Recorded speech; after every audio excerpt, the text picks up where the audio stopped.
दोस्तों, क्या आपने कभी ये सोचा है कि हम इंसान अक्सर खुद के इमोशंस, डिजायर्स और सबकॉन्शियस इंपल्सेस के जाल में फंस जाते हैं। हर इंसान के अंदर हिडन टेंडेंसीज होती हैं, जेलसी, सेल्फिशनेस, इंपल्सिव डिसीजंस, और कई बार हम खुद को भी नहीं समझ पाते।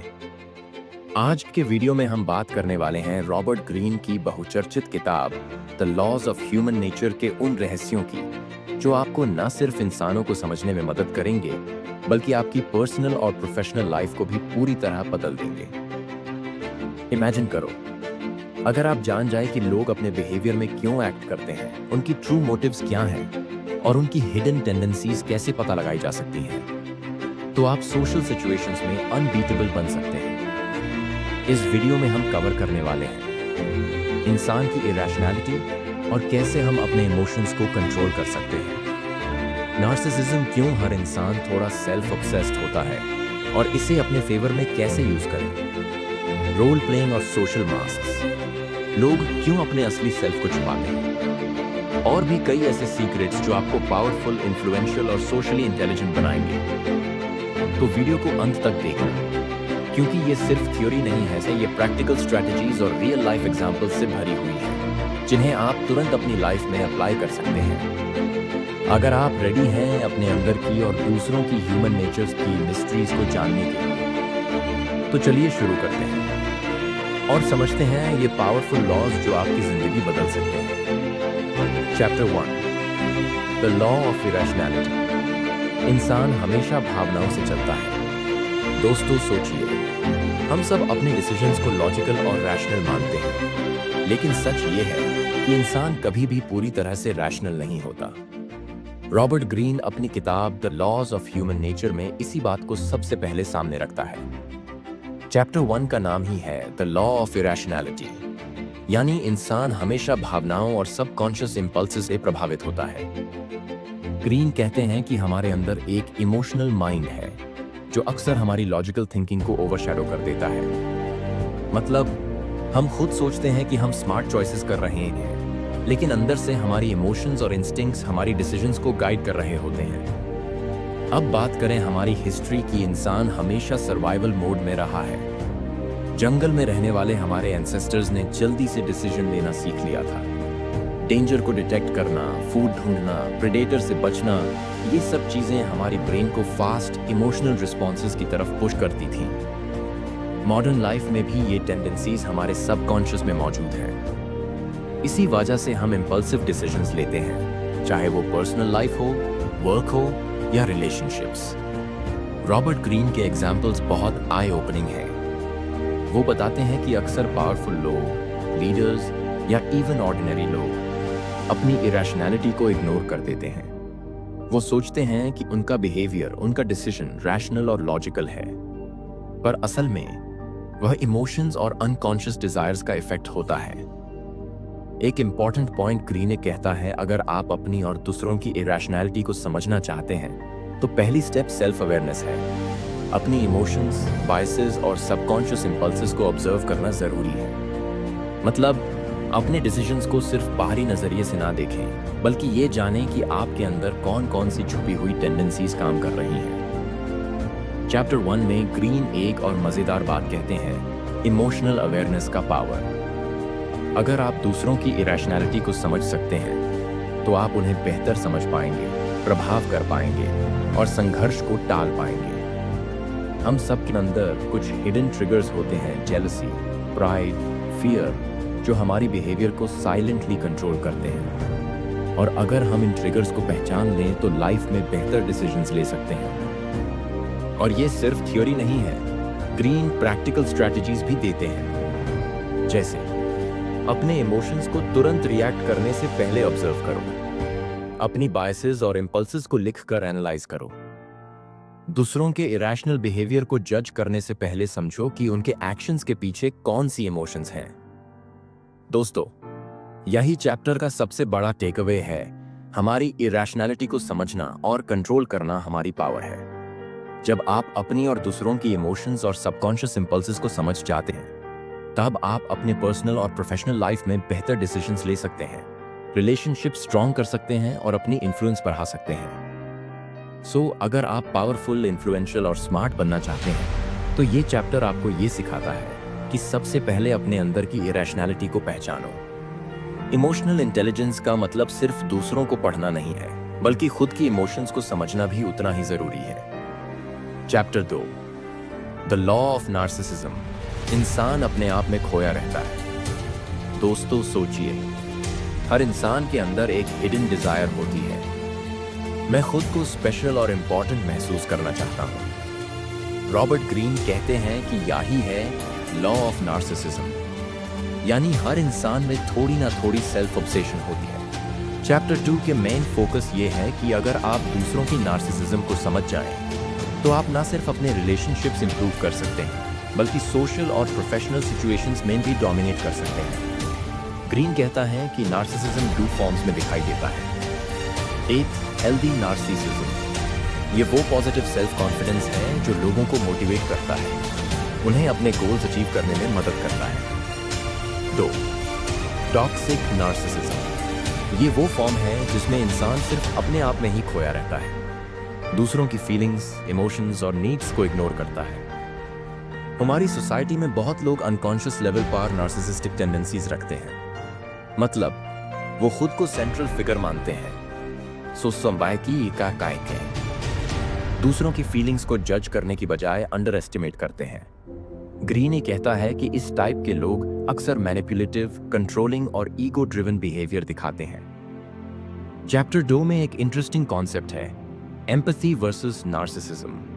अगर आप दूसरों की नार्सिसिज्म को समझ सकते हैं तो आप उनसे जुड़ सकते हैं और उनको इन्फ्लुएंस भी कर सकते हैं। ग्रीन कहता है कि empathetic observation is the key. दूसरों के बिहेवियर, टोन और बॉडी लैंग्वेज को ध्यान से देखें। एक एग्जाम्पल रॉबर्ट ग्रीन देते हैं, लीडर्स और पावरफुल फिगर्स अक्सर ये जान लेते हैं कि उनके फॉलोअर्स की नार्सिसिज्म का नेचर क्या है। वो उनके ईगो को सटली मैनिपुलेट कर सकते हैं, उन्हें मोटिवेट कर सकते हैं या उनकी एनर्जी अपने फेवर में यूज कर सकते हैं। बेसिकली अगर आप नार्सिसिज्म के डायनामिक्स समझ जाते हैं तो आप सोशल और प्रोफेशनल वर्ल्ड में बड़ी आसानी से नेविगेट कर सकते हैं। एक और बात ग्रीन हाईलाइट करते हैं, अपनी नार्सिसिज्म को कंट्रोल करना सबसे बड़ा चैलेंज है। हम सब चाहते हैं कि लोग हमें एडमायर करें, हमारी एबिलिटीज को रिस्पेक्ट करें, लेकिन ओवर कॉन्फिडेंस और ईगो प्रॉब्लम क्रिएट कर सकते हैं। सेल्फ अवेयरनेस और ह्यूमिलिटी डेवलप करना इसलिए क्रूशल है। प्रैक्टिकल स्ट्रेटजीज के रूप में ग्रीन सजेस्ट करते हैं, अपनी सेल्फ ऑब्सेशन को आइडेंटिफाई करो। कौन सी सिचुएशंस में आप अपने ईगो को प्रायोरिटाइज कर रहे हैं। एम्पैथी प्रैक्टिस करो, दूसरों के पर्सपेक्टिव को समझने की हैबिट डेवलप करो।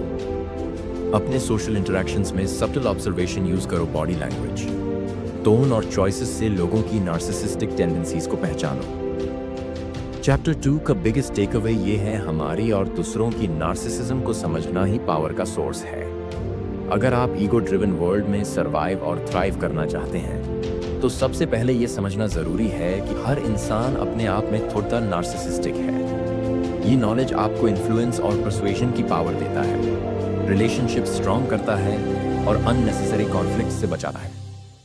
तो दोस्तों, अगर आप पावरफुल और सोशली इंटेलिजेंट बनना चाहते हैं तो लॉ ऑफ नार्सिसिज्म को डीपली समझना ही पहला स्टेप है। ये चैप्टर सिर्फ थ्योरी नहीं है, बल्कि प्रैक्टिकल स्ट्रेटजीज और रियल लाइफ एग्जाम्पल से भरा हुआ है, जो आपको तुरंत एक्शन लेने के लिए इंस्पायर करता है। Chapter 3, the law of role playing. लोग अपने आप को मास्क करके पेश करते हैं। दोस्तों सोचिए, आपके आसपास जितने भी लोग हैं, क्या वे सच में वही हैं जो दिखते हैं?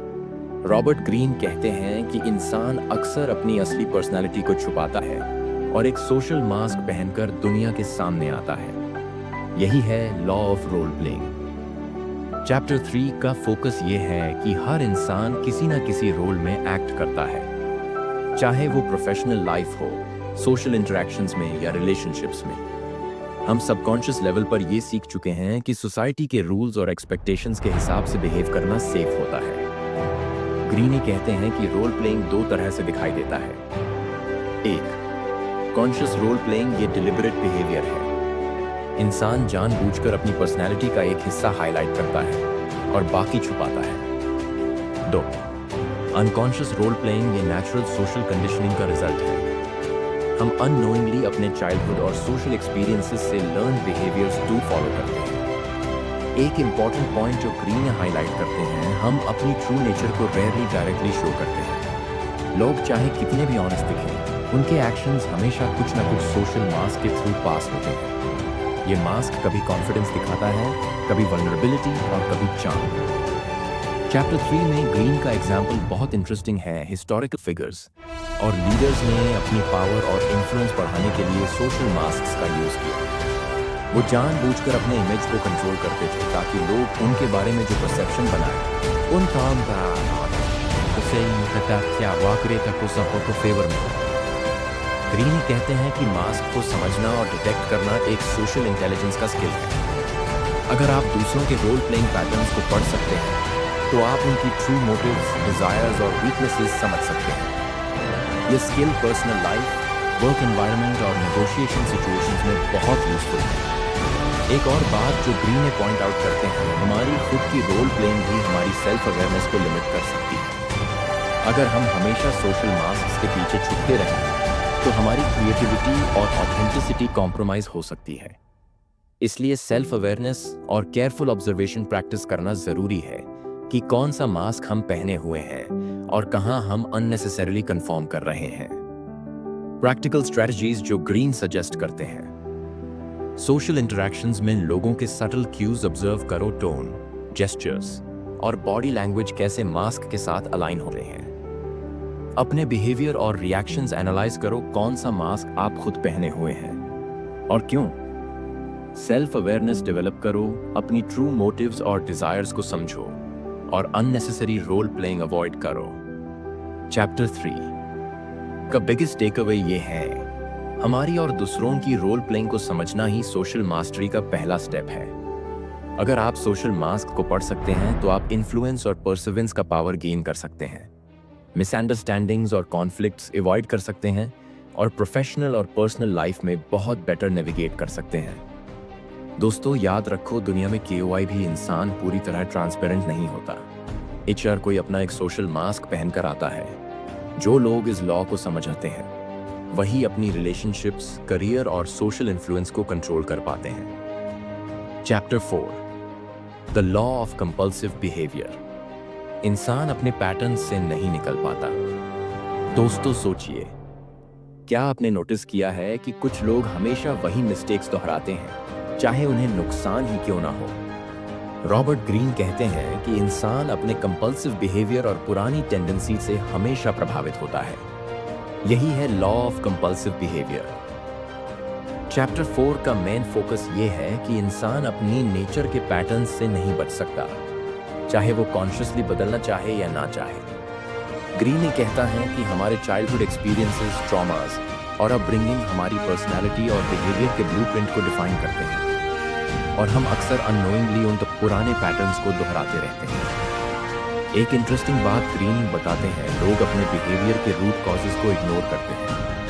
मतलब हम किसी को ब्लेम कर सकते हैं, सर्कमस्टांसेस को क्रिटिसाइज कर सकते हैं, लेकिन असल में हमारी अंदर की कंपल्सिव टेंडेंसीज ही हमें रिपीट मिस्टेक्स करने पर मजबूर करती हैं। ग्रीन के एग्जाम्पल्स हिस्टोरिकल और कंटेम्पररी फिगर्स के हैं। कुछ पावरफुल लीडर्स, सेलिब्रिटीज और कॉमन लोग अपनी पर्सनैलिटी के पुराने पैटर्न से एस्केप नहीं कर पाए। चाहे वो इम्पल्सिव एंगर हो, जेलसी हो या ओवर कॉन्फिडेंस, ये टेंडेंसीज उनका डिसीजन मेकिंग और रिलेशनशिप्स पर असर डालती है। चैप्टर 4 में ग्रीन कहता है कि सबसे पहला स्टेप सेल्फ अवेयरनेस है। अगर आप अपनी कंपल्सिव टेंडेंसीज को पहचान सकते हैं तो आप उन्हें कंट्रोल करना सीख सकते हैं। ग्रीन सजेस्ट करते हैं कि अपने बिहेवियर को ऑब्जर्व करो, स्पेशली जो पैटर्न्स आपको बार बार प्रॉब्लम्स में डालते हैं। अपने पास्ट एक्सपीरियंसेस और ट्रॉमास को समझो ताकि आप जान सकें कि कौन सी टेंडेंसीज सबकॉन्शियस लेवल पर एक्ट कर रही हैं। इमोशनल ट्रिगर्स को पहचानो, कौन सी सिचुएशंस आपको रिपीट मिस्टेक्स करने पर पुश करती हैं। एक और महत्वपूर्ण पॉइंट जो ग्रीन हाईलाइट करते हैं, इमोशनल इंटेलिजेंस डेवलप करना इज की। अगर आप खुद की कंपल्सिव बिहेवियर्स को समझ सकते हैं तो आप अपनी रिएक्शंस को कंट्रोल कर सकते हैं और दूसरों के कंपल्सिव बिहेवियर को समझना भी आपको उनको इन्फ्लुएंस करने का पावर देता है। प्रैक्टिकल स्ट्रेटजीज के रूप में ग्रीन कहता है, 1. अपनी गलतियों और बिहेवियर पैटर्न्स को जर्नल में लिखो, इससे आप खुद को ऑब्जेक्टिवली एनालाइज कर सकते हैं। 2. ट्रिगर्स और रिकरिंग सिचुएशंस आइडेंटिफाई करो, जिन सिचुएशंस में आप इंपल्सिव या रिपेटिटिव बिहेवियर दिखाते हैं। 3. पेशेंस और माइंडफुलनेस प्रैक्टिस करो, तुरंत रिएक्ट करने के बजाय ऑब्जर्व करो और थॉटफुल डिसीजन लो। चैप्टर 4 का बिगेस्ट टेक अवे ये है, हमारी कंपल्सिव बिहेवियर्स और पैटर्न्स ही हमारी डिसीजंस और रिलेशनशिप्स को साइलेंटली कंट्रोल करते हैं। अगर हम इन टेंडेंसीज को समझ लें तो हम अपनी लाइफ में बेहतर चॉइसेस कर सकते हैं, कॉन्फ्लिक्ट्स अवॉइड कर सकते हैं और अपनी पर्सनल और प्रोफेशनल ग्रोथ एक्सेलरेट कर सकते हैं। दोस्तों याद रखो, इंसान का नेचर आसानी से नहीं बदलता, लेकिन सेल्फ अवेयरनेस और माइंडफुल ऑब्जर्वेशन से हम अपने पैटर्न्स को मॉडिफाई कर सकते हैं। ये चैप्टर हमें ये सिखाता है कि अगर आप अपने और दूसरों के रिकरिंग बिहेवियर को समझते हैं तो आप सोशल और इमोशनल वर्ल्ड में बहुत मजबूत और इफेक्टिव बन सकते हैं। Chapter 5 the law of covetousness. इंसान हमेशा दूसरों की चीजें चाहता है। दोस्तों सोचिए, हम अक्सर ये महसूस करते हैं कि दूसरों के पास जो है वही सबसे बेहतर है। रॉबर्ट ग्रीन कहते हैं कि इंसान की सबसे बड़ी टेंडेंसीज में से एक है कविटसनेस, यानी दूसरों की पोजेशंस, सक्सेस या अटेंशन की चाह। यही है लॉ ऑफ कविटसनेस। चैप्टर 5 का मेन फोकस ये है कि इंसान कभी भी अपने प्रेजेंट अचीवमेंट्स या पोजेशंस से पूरी तरह सेटिस्फाइड नहीं होता। हम सबकॉन्शियस लेवल पर हमेशा कंपेयर करते रहते हैं। क्यों उसका जॉब बेटर है? क्यों उसके पास ज्यादा रिस्पेक्ट है? क्यों उसके पास ज्यादा पैसे हैं? ग्रीन कहता है कि यही टेंडेंसी जेलसी और एनवी की जड़ है। एक इंटरेस्टिंग बात जो ग्रीन हाईलाइट करते हैं, जेलसी सिर्फ नेगेटिव नहीं है। अगर इसे सही तरीके से चैनल किया जाए तो ये इंसान को मोटिवेट भी कर सकती है, लेकिन ज्यादातर लोग एनवी और कंपैरिजन में फंस जाते हैं और यही उनके ग्रोथ और हैप्पीनेस को रोकता है। चैप्टर 5 में ग्रीन कहता है कि कविटसनेस 2 तरह से दिखाई देती है। 1. Subtle envy. ये वो साइलेंट जेलसी है जो दूसरों के सक्सेस को एडमायर करने के पीछे छुपी होती है। 2. ओवर्ट जेलासी। ये एग्रेशन और डिस्ट्रक्टिव जेलासी है जो रिलेशनशिप और करियर को डैमेज कर सकती है। ग्रीन के उदाहरण ऐतिहासिक फिगर और कॉन्टेम्पररी पर्सनैलिटीज से होते हैं। वो बताते हैं कि कैसे जेलासी और कंपैरिजन कई बार लोगों की डाउनफॉल का कारण बनती है। जो लोग अपने कोविटसनेस को समझ लेते हैं और कंट्रोल करते हैं, वही अपनी लाइफ में हैप्पीनेस और ग्रोथ अचीव कर पाते हैं।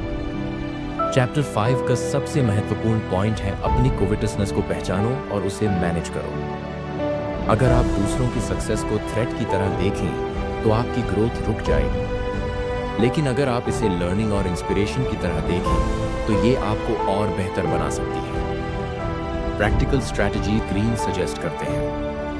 अपनी जेलसी और कंपैरिजन को नोट करो, किन सिचुएशंस में आप दूसरों को एनवी करते हैं। अपनी एनर्जी को दूसरों को आउट परफॉर्म करने या सेल्फ इंप्रूवमेंट में इन्वेस्ट करो। अपने अचीवमेंट्स और पोजेशंस को अप्रिशिएट करना सीखो। ग्रैटिट्यूड प्रैक्टिस करो। सोशल मीडिया और अनहेल्थी कंपैरिजन से डिस्टेंस मेंटेन करो, ये टेंडेंसी अक्सर एम्पलीफाई होती है। चैप्टर 5 का बिगेस्ट टेक अवे ये है, हमारी कविटसनेस ही हमारे डिससैटिस्फैक्शन और एनवी का सोर्स है। अगर हम इसे समझ लें और मैनेज करें तो हम अपनी हैप्पीनेस, पर्सनल और प्रोफेशनल ग्रोथ को एक्सेलरेट कर सकते हैं। ग्रीन कहते हैं कि सबसे पावरफुल लोग वो होते हैं जो अपने अंदर की एनवी और जेलसी को समझते हैं और उसे कंस्ट्रक्टिव तरीके से यूज करते हैं। दोस्तों याद रखो, इंसान हमेशा कंपेयर करता है, लेकिन जो लोग दूसरों की चीजों को एडमायर करके सीखते हैं वही लाइफ में ट्रूली स्ट्रांग और इन्फ्लुएंशियल बनते हैं। इस चैप्टर से हमें यह सीखने को मिलता है कि कंपैरिजन और एनवी को मास्टर करना ही सोशल और इमोशनल इंटेलिजेंस की मार्क है। Chapter 6 law of short sightedness. इंसान अक्सर लंबी नजर नहीं रखता। दोस्तों सोचिए, हम अक्सर इमीडिएट रिजल्ट्स और शॉर्ट टर्म गेन्स के पीछे भागते रहते हैं। रॉबर्ट ग्रीन कहते हैं कि इंसान की सबसे बड़ी वीकनेस है शॉर्ट साइटेडनेस, यानी लंबी प्लानिंग और फ्यूचर कॉन्सिक्वेंसेस को इग्नोर करना। यही है law of short sightedness. Chapter 6 का मेन फोकस ये है कि इंसान अक्सर क्विक रिवॉर्ड्स और इंस्टेंट ग्रेटिफिकेशन की तरफ अट्रैक्ट होता है। हम सोचते हैं कि अभी जो मिलता है वही बेस्ट है, जबकि रियलिटी ये है कि लॉन्ग टर्म प्लानिंग और पेशेंस से ही ट्रू सक्सेस और हैप्पीनेस अचीव की जा सकती है। ग्रीन कहता है कि हिस्टोरिकल और कंटेम्प्रेरी एग्जाम्पल्स से ये क्लियर है कि शॉर्ट टर्म थिंकिंग कई बार लोगों को फेलियर इसी की तरफ ले जाती है। चाहे बिजनेस हो, पर्सनल लाइफ हो या पॉलिटिक्स, जो लोग सिर्फ इमीडिएट गेन्स के लिए डिसीजंस लेते हैं, अक्सर उनका डाउनफॉल इनेविटेबल होता है। चैप्टर 6 में ग्रीन एक इंपॉर्टेंट कॉन्सेप्ट इंट्रोड्यूस करते हैं, स्ट्रेटेजिक पेशेंस।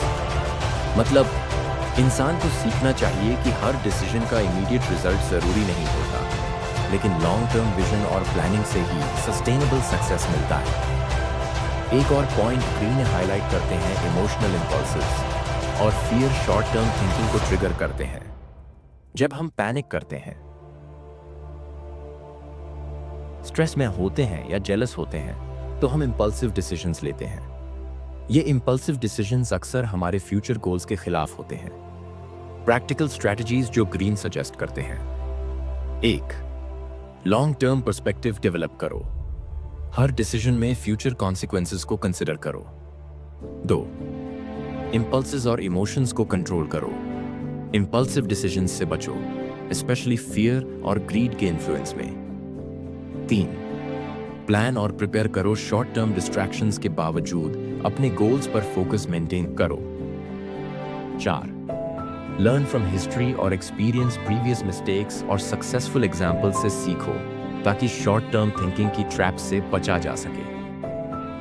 चैप्टर 6 का बिग टेकअवे ये है, जो लोग शॉर्ट टर्म ग्रेटिफिकेशन के पीछे भागते हैं, वे अक्सर अपनी ग्रोथ और सक्सेस खो देते हैं। अगर हम स्ट्रेटेजिक पेशेंस और लॉन्ग टर्म थिंकिंग अडॉप्ट करें, तो हम अपने पर्सनल और प्रोफेशनल लाइफ में ट्रूली पावरफुल और इन्फ्लुएंशियल बन सकते हैं। दोस्तों, याद रखो, दुनिया में बहुत लोग सिर्फ इमीडिएट रिजल्ट्स के लिए काम करते हैं, लेकिन जो लोग फ्यूचर विजन और प्लानिंग को प्रायोरिटाइज करते हैं, वही लाइफ में डोमिनेंस और मास्टरी अचीव करते हैं। ग्रीन कहते हैं कि शॉर्ट साइटेडनेस को मास्टर करना और लॉन्ग टर्म थिंकिंग अडॉप्ट करना ही ट्रू इंटेलिजेंस और पावर का मार्क है। Final conclusion. तो दोस्तों, आज हमने जाना कि इंसान अपनी इरेशनैलिटी, नार्सिसिज्म, कंपल्सिव बिहेवियर, कविटसनेस और शॉर्ट टर्म थिंकिंग से कैसे प्रभावित होता है। रॉबर्ट ग्रीन की ये किताब हमें सिर्फ ये नहीं बताती कि लोग कैसे एक्ट करते हैं, बल्कि ये भी सिखाती है कि हम अपने इमोशंस और बिहेवियर को समझकर कंट्रोल कर सकते हैं और अपनी लाइफ में मास्टरी हासिल कर सकते हैं। याद रखो, सबसे पावरफुल लोग वो होते हैं जो खुद की और दूसरों की ह्यूमन नेचर को समझते हैं और इसे अपने फेवर में यूज करते हैं। अगर आप ये लॉज अप्लाई करते हो, तो आप सोशली स्मार्टर,